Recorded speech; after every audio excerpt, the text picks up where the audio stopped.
Susie Sitmore's Draw My Life. Hi, my name is Susie Sitmore.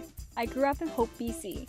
Like many Canadians, I am quite health conscious. I learned at an early age about what the government recommended for diet and exercise in elementary school, and tried to follow those recommendations to maintain a healthy lifestyle. It was easy because I loved kickball. After running my dog Rex, my mom would always have a glass of a fresh fruit smoothie waiting for me, which was my favorite. After a healthy dinner made by my mom, I would always sit in front of the TV and watch cartoons. Watching cartoons inspired me to learn to draw, and I learned to love to be creative and to design things.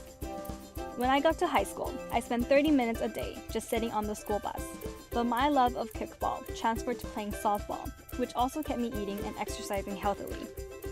Even though I was usually really tired, I did not get much rest. I was either up all night talking to friends on the computer or up all night sitting in the library studying.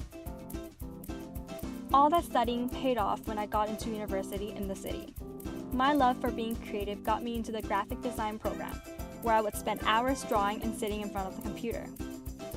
When I finished university, I got an internship at a local design firm and eventually landed a full-time job, even with my own office. With consistent working hours, I managed to get more exercise in. Along with good eating habits, I was feeling in the best shape of my life. But one day, my neck and back started hurting. My doctor ran some tests and told me something startling.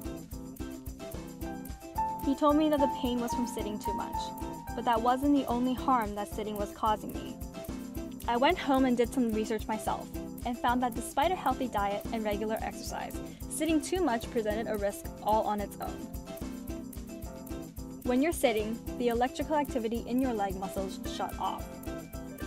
Also, sitting slows your basal metabolic rate to 1 to 1.5 METs, which stands for metabolic equivalent, as opposed to 3 to 8 METs when swimming, running, or walking, or even 2.9 METs when standing.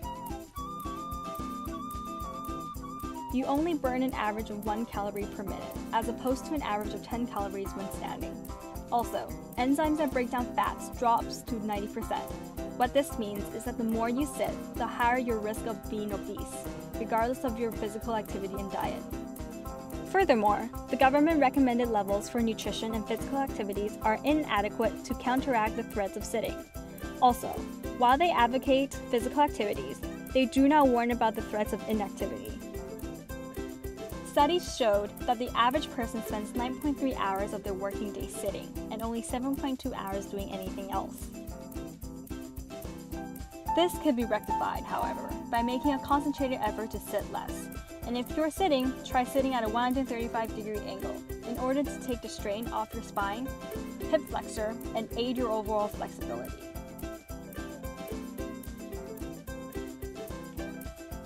This message is brought to you by don'tbeabadass.com.